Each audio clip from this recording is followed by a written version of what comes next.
but we have money for this? Make it make sense. Is that how you want your money used? Is this what you voted for? But of course, that does fall into the same misogynistic trap. Other countries have no problem electing women. Another day, another blatant lie being spread by left-wingers who still call themselves journalists. Hey guys, welcome back to the channel. Welcome back to another short-form video where I criticize media insanity.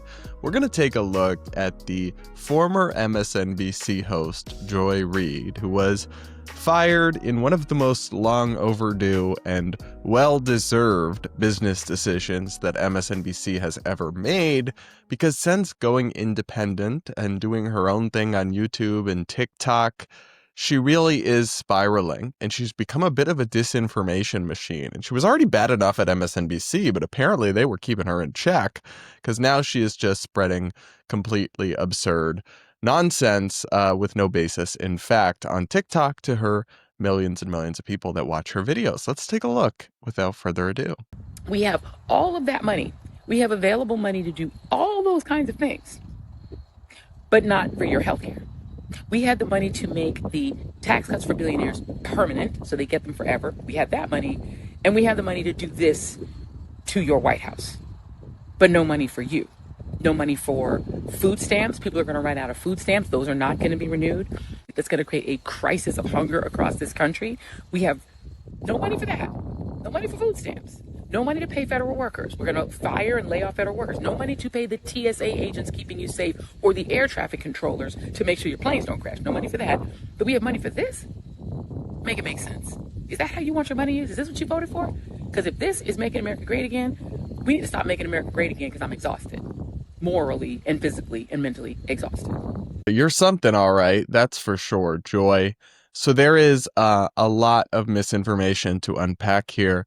First, the reason that food stamps may run out of money, that TSA workers are not currently being paid, though they will get back pay, isn't because of Trump or Republicans. It's because Democratic votes are needed to reopen the government, and they refuse to pass a clean budget reauthorization that Republicans presented. So Democrats did shut down the government to try to get some of their partisan policy priorities passed, and maybe you support that, but don't gaslight us and tell us that, like, Republicans are shutting down the government while spending your tax money on the new ballroom and demolishing the East Wing, because that's also not true, whether you agree with the construction project or not. And frankly, I just don't really care. It is just objectively, factually not correct to say that they're spending government or taxpayer money on this big renovation. It's actually being funded by private donors and partially by President Trump himself. Even the BBC has reported on this and said a full list revealing the wealthy donors and corporations paying for U.S. President Donald Trump's new $300 million White House ballroom has been released by the Trump administration. Groundbreaking for the ornate 90,000 square foot project began on Monday, with excavators and construction workers tearing out portions of the East Wing. The list includes dozens of companies such as Amazon, Google, and Meta, and several billionaire investors. The U.S. president has said that he personally will pay for significant portions of its construction. Now, here's the interesting part. So stop lying, first of all, that in saying this being paid for by taxpayers when it's not. That's not true, and you're just misleading people. And unfortunately, she's not the only one. We had Whoopi Goldberg over on The View, which is actually published by ABC News, a mainstream news organization, repeat a similar lie. Take a look at that.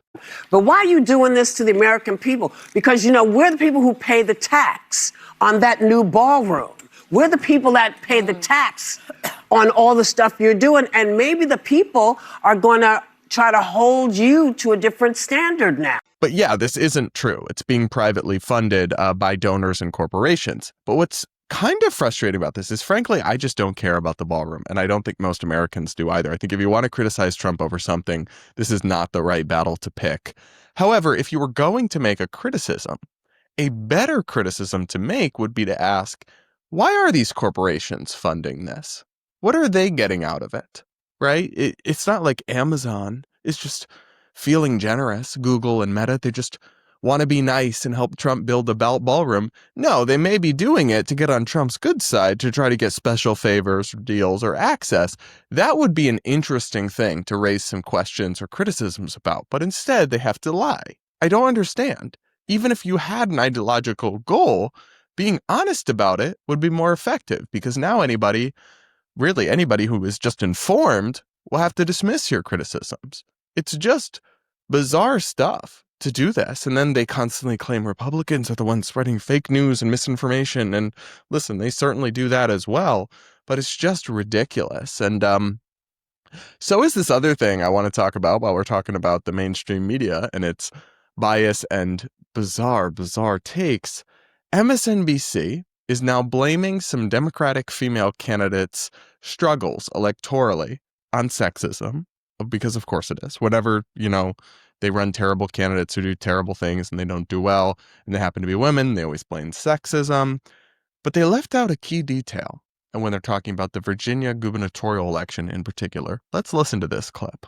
It really is incredible when you have Abigail Spanberger, Mikey Sherrill, her background, all the different jobs that she has held in the military, and also like Alyssa Slotkin. I mean, my God, these women are incredible. And to them, I would say fight, because we need them. Yeah. We need them leading. And Mikey is she's doing a ton of interview. When I talked to them, when I was in the car, was this car, she'd gone from interview to talk to, but you still see the anxiety. Yeah, Cheryl did have a few missteps in her campaign, but she still has, as you say, about a 5 or 6 point lead per polling. Spanberger's lead in Virginia a little bigger than that, but both still competitive races here heading into the last couple of weeks. But to Mika, to Molly's point, I mean, this is something that a lot of Democrats are grappling with right now. As they've nominated women 2 of the last 3 elections for the presidency, lost both. There are some who say, well, we can't do that again. The stakes are too high. But of course, that does fall into the same misogynistic trap. Other countries have no problem electing women. The funniest thing about that bit at the end is that in a lot of other countries where they do have women leaders, they tend to come from conservative parties or right-wing parties, actually. But regardless, I just find it funny how they left out that in the biggest of all the races they're talking about there is the Virginia gubernatorial race, where we have Abigail Spanberger, the one they're so thrilled about running for governor. She's running against another woman.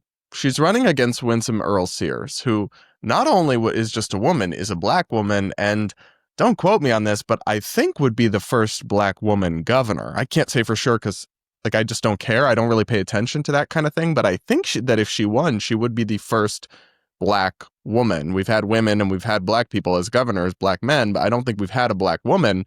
And notice how there's no fireworks on MSNBC for the pioneering feminist nature of her candidacy. And to suggest that the reason a woman is beating another woman or isn't beating her by that much is because of sexism just literally makes no sense. But they have this cookie cutter blueprint that they just retreat to in lieu of actually grappling with the reasons why their candidates may be struggling. Hey guys, hey Mika, maybe Abigail Spanberger might be not doing so well in the Virginia race because she still voted for and wouldn't call for the guy to drop out that she endorsed, who fantasized about Republicans' kids being murdered.